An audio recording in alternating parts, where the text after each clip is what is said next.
Oxygène Radio. Anjou Hit & Score. Oui, non, mais bon, je l'ai dit, je le répète, quand on est aussi faible défensivement, on ne peut rien espérer dans le football. D'abord, les bases, c'est la solidité défensive qui a été suffisamment, qui a été évidente au cours de la première période. Puis après, bon, on commet des erreurs individuelles, comme d'habitude ces derniers temps, et beaucoup trop fréquentes. Donc voilà, à l'arrivée, on n'a que ce qu'on mérite, même si le score me paraît sévère. Voilà, le résultat est implacable et il met au grand jour nos grosses lacunes défensives. Vous aviez votre destin entre vos mains, mais au vu des résultats de ce soir, maintenant il va falloir espérer de la part des autres. Vous savez, ce soir, je crois qu'il faut arrêter de rêver. On a le droit d'encore d'y croire parce que les points sont que de 3 entre Niort et nous, mais aujourd'hui, on est sur 7 matchs sans victoire, on n'arrive plus à gagner. Non seulement on n'arrive plus à gagner, mais on prend but sur but. Et ce qui m'ennuie surtout, c'est que les buts qu'on encaisse sont des buts qu'on donne à l'adversaire. Donc ça se répète trop souvent. Donc comme ça marche pas comme ça, on va changer. Sur l'aspect défensif, il y a aussi un certain manque de lucidité. Je pense notamment au penalty. Ce sont des erreurs qui sont liées à la pression, à l'enjeu. Non, ça fait un moment que ça se répète. On fait trop d'erreurs individuelles. Et tous les joueurs quasiment du secteur défensif en commettent. Donc je vous dis, quand on fait autant d'erreurs à ce niveau-là, on le paye. Donc voilà, une fois c'est l'un, une fois c'est l'autre, une fois c'est un autre. Et à l'arrivée, voilà, aujourd'hui on donne les buts à l'adversaire. Donc c'est pas du tout le niveau qu'une équipe qui espère monter doit afficher. Donc on parle même pas du contenu du jeu parce qu'on a eu je ne sais combien de positions de tir, on a eu des opportunités, c'est pas ça, c'est qu'à chaque fois que le ballon est à 25 mètres ou 30 mètres de notre but, on sent qu'on peut commettre une erreur. Donc comme l'adversaire le sent, il en profite et aujourd'hui c'est ça qui nous coûte très cher. Et le salut passe par quoi alors?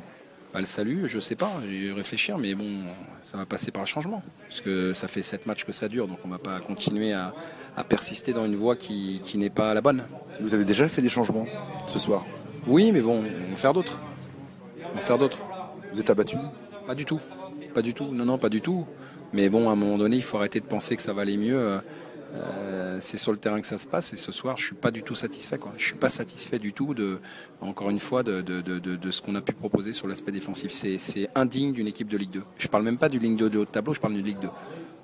Il s'est passé quelque chose pour que le ressort se casse. Vous étiez la meilleure équipe à l'extérieur. Là, vous restez sur 4 défaites à l'extérieur. Parce qu'on prend trop de buts. Je vous le dis. Voilà, on prend trop de buts. Ça fait un long moment qu'on n'a pas mené à l'extérieur et on est toujours en train de courir. Grégory, qu'est-ce qui se passe? On ne reconnaît plus le SCO si rayonnant. Qu'est-ce qui se passe? Je sais pas. Si j'avais la solution, ça serait pas comme ça. Maintenant, tout ce que je sais, c'est que faut pas baisser les bras. Faut travailler encore plus. Et voilà, essayer de vite gagner pour tourner cette mauvaise passe. C'est le doute qui fait que voilà, vous déjouez. Je sais pas.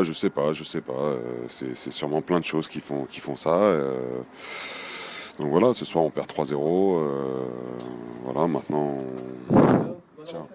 on va rentrer, bien réfléchir ce week-end et avec en ligne de mire, reprendre le travail avec en ligne de mire le match du Havre la semaine prochaine qui sera très important pour nous. Et que de cadeaux offerts aux attaquants adverses. Ça doit vous énerver, vous, dans votre rôle. Vous détournez un penalty, bing, vous faites fusiller derrière à bout portant. Ça doit être le genre de choses qui doit être dur à digérer.